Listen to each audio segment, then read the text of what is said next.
Greetings and salutation, YouTube. Thomas L here with another top 10 video. Today is the birthday of the late great actor Patrick Swayze, who, well, sadly, he pretty much tragically passed away in 2009. It's crazy to believe that next year will be the 10th anniversary of Swayze's death. His death, was really heartbroken. I mean, the guy. I mean, I was born in '92, so I never really grew up watching him or anything. But I've watched like Dirty Dancing and Ghosts and stuff with my mom. And Patrick Swayze was really good. Like he brought a lot of light to the screen, and he's been a lot of good stuff. So anyway, I'm gonna count down my top 10 favorite Patrick Swayze movies. At number 10 is going to be Donnie Darko. It's kind of really interesting to see Patrick Swayze in a movie like Donnie Darko.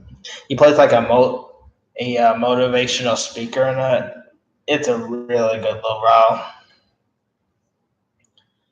And I mean, Swayze also starred in this film alongside Jake Gyllenhaal. Maggie Gyllenhaal was in this. Drew Barrymore.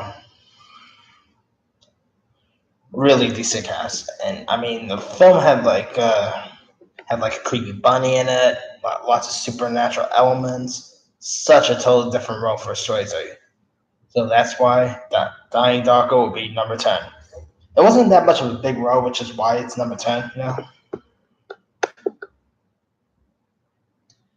And number 9 is going to be 11-14. Which is like a 2003 indie film, and Patrick Swayze played like a father to a teen in this. It was a pretty interesting little film. Like it was pretty intense at times. I mean, another '80s icon, Henry Thomas, from E.T. fame, was in this. Hilary Swank. Let me pull up the cast list.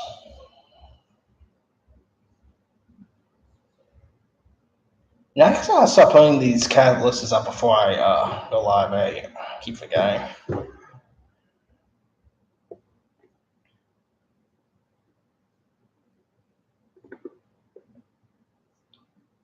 Oh yeah, Clark Gregg was in this, which is pretty funny because Clark Gregg, who is of course best known for Agent Coulson in Agents Shield. It's so funny that Clark Gregg is in this because, believe it or not, Clark Gregg is actually married to Jennifer Grey, who of course played Baby in Dirty Dancing. There's a little trivia there. Like the film 11-14 pretty much has events leading up to a 11-14 car crash from like 5 different perspectives. Besides Thomas Gray, you also got the likes of Colin Hanks, Ben Foster, Barbara Hershey was in this, Rachel Lee Cook, Jason Segel. I keep forgetting Jason Segel was in this movie. But definitely, it's kind of an underrated film. Like it's not really a film that people really talk about as much as they should. But I highly recommend 11-14. I think you'll probably appreciate it. Number 8 will be the 1995 film called To Wong Fu, Thanks for Julie Newmar, which pretty much had Patrick Swayze, John Leguizamo, and Wesley Snipes all in drag. It's a really good love flick. I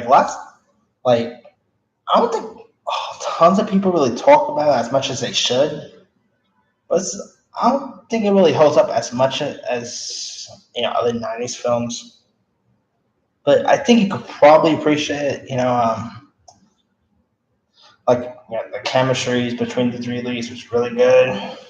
If you haven't checked out, To Wong Fu, Thanks for Julie Newmar, Kind of a weird name. I admit. I never really been fond of the name that much, but definitely check it out. It's a really good trip.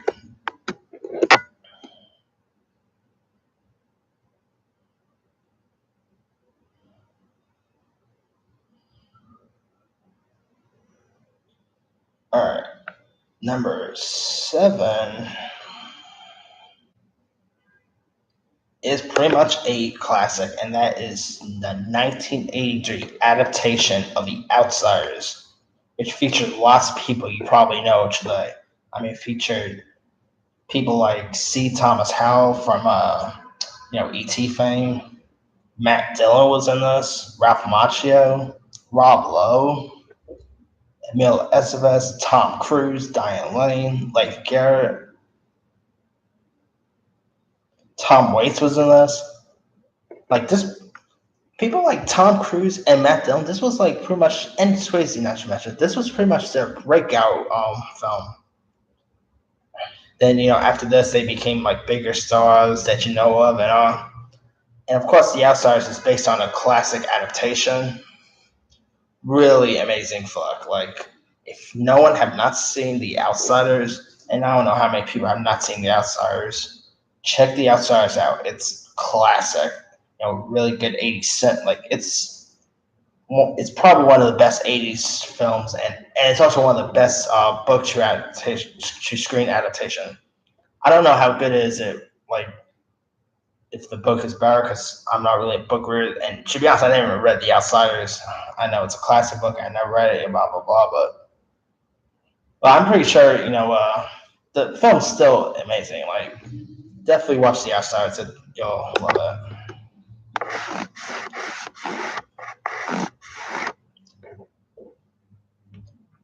At number 6 will be Youngblood, which is a pretty much a hockey film, and stars. Speaking of The Outsiders, it starred like Rob Lowe, Cynthia Gibb, the late Ed Laufer, Keanu Reeves was in this, and of course Swayze and Keanu Reeves worked together in another film that I'm going to talk about, here in a bit. But Youngblood is a fantastic hockey movie. Whenever people put together their top 10 hockey movies, I rarely see Youngblood in their list. Like, this is not probably like my number one favorite hockey movie, but it's in my top 10 favorite hockey films. Such a classic flick. Like, I mean, Swayze was really good. Rob Lowe, amazing cast. Had an amazing cast. If you have not had yet seen Youngblood, watch it. It's a classic. It's like not an iconic '80s films like most Swayze flicks, but I still appreciate it. I'll still watch it maybe once in a while when it's on TV, but it's a classic. Check out Youngblood, especially if you're a hockey fan. I'll take that back. I'm not a sports guy either, and I still appreciate Youngblood. Number 5, speaking of Keanu Reeves, number 5 is Point Break.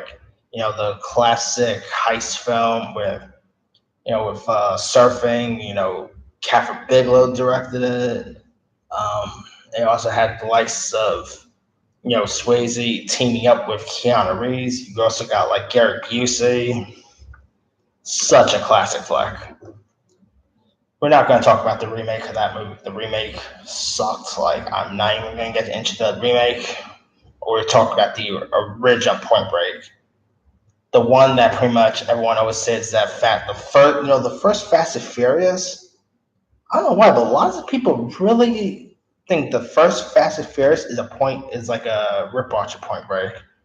You know what? I think I could probably say it. Like, if you compare, like, give the plot to one of the like both of the films, you're probably not going to know which one you talk about between Point Break and Fast and Furious. So I guess I could probably see the similarity. Like, except in Fast and Furious, except with surfboards, it's racing cars. So you know what? I take it back. I kind of probably see the similarity between Point Break and Fast and Furious. But anyway, yeah, check out the original Point Break. The remake, you can probably skip that. That movie was garbage.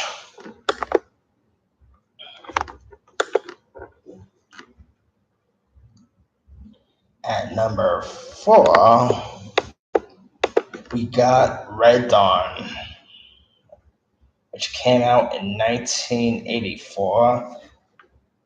Red Dawn is another 80s classic.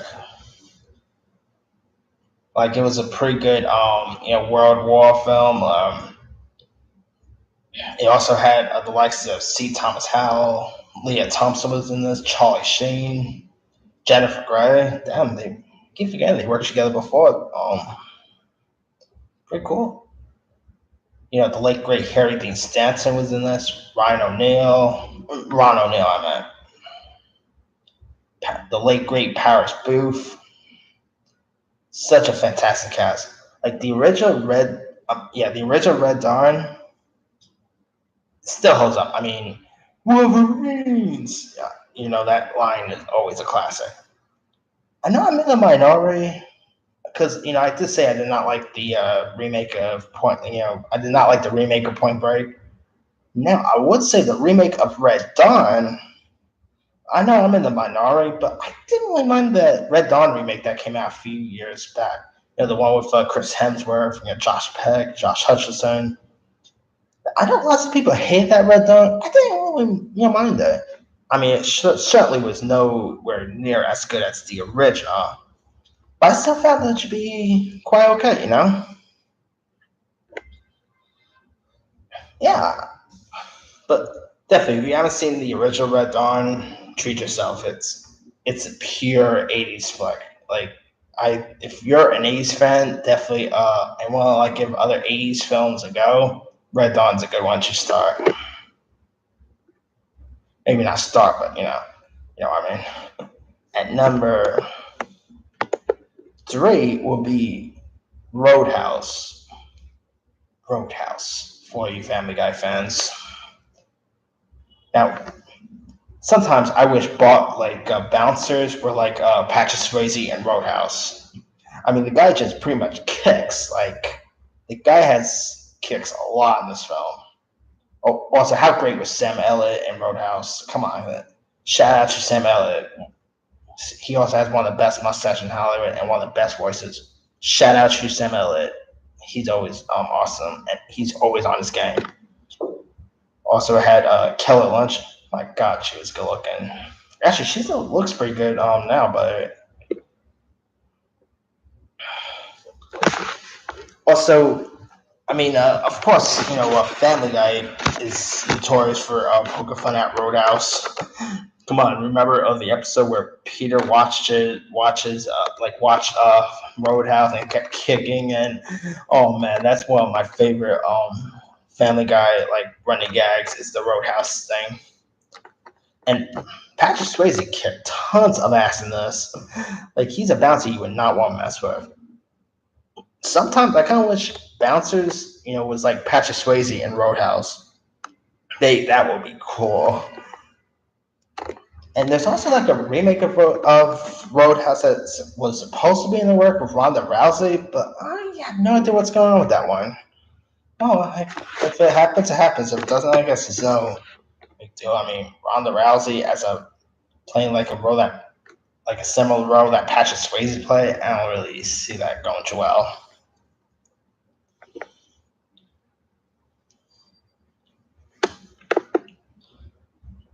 But yeah, Roadhouse will pretty much be number three.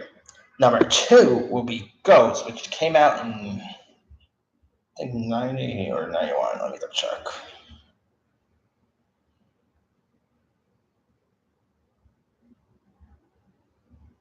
Yeah, 1990. Ghost is iconic. I mean, it. I believe Whoopi Goldberg won an Oscar for Ghost, if I'm not mistaken, or was it probably some? Yeah, it was probably Ghost.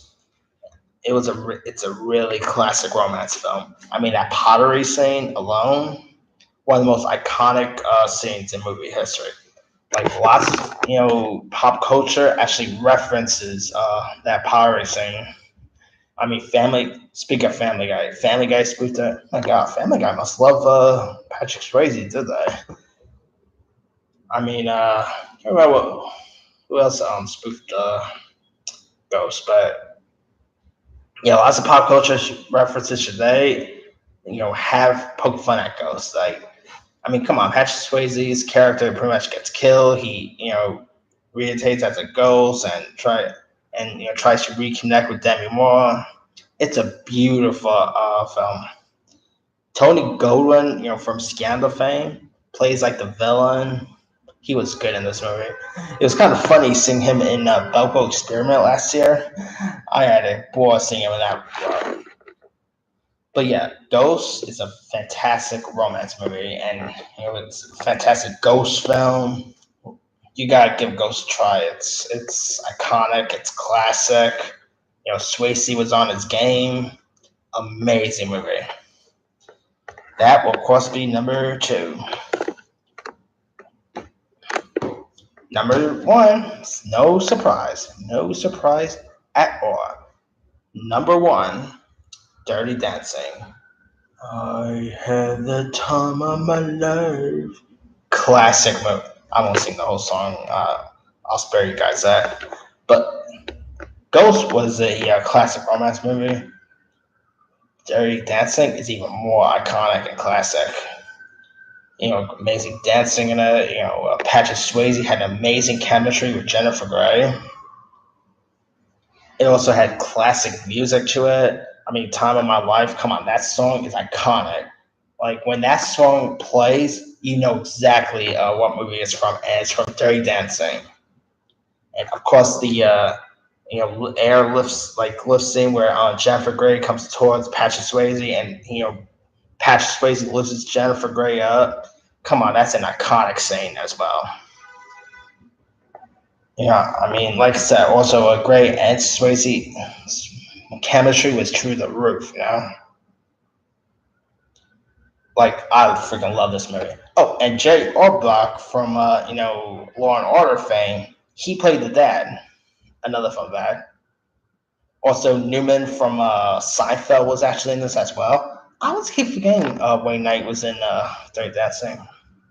I can't believe I always keep forgetting that. Anyway, if for the likes of me, if you have not seen Dirty Dancing, I don't know how many people have not seen Dirty Dancing, to be honest with you, but still see Dirty Dancing. It's classic. It had amazing chemistry, great shots, great music. It's one of the best iconic films. The sequel that came after it, Havana Nights, and the terrible ABC TV movie, like TV remake of Dirty Dancing, don't bother with those. Check out the original. Okay, that's pretty much my list of best Patrick Swayze movies. Another one I should probably mention is this action thriller film he did years back called Black Dog that he starred with. I believe it was Meatloaf who was in it. Good film. Like that probably could have been added in my top 10, to be honest with you. But I just dug these films a little more. But anyway, here that's pretty much all my top 10 favorite Swayze movies. Let me run down the list. 10, Donnie Darko. 9, 11, 14. 8, Chu Wong Fu, Thanks for Everything, Julie Newmar. 7, The Outsiders. 6, Youngblood. 5, Point Break. 4, Red Dawn. 3, Roadhouse. 2, Ghosts, and 1, Dirty Dancing. All right, what about you guys? What's your favorite Patrick Swayze movies? You probably has tons of other films that I didn't really add on my list. So, is there a Patrick Swayze movie that's not on my list that you actually would recommend? Which one of any of these films did you enjoy? Also, RIP and happy birthday to Patrick Swayze. You rocked. But anyway, that being said, don't forget to comment, subscribe, hit that bell for more notifications. This year is Thomas L. signing off.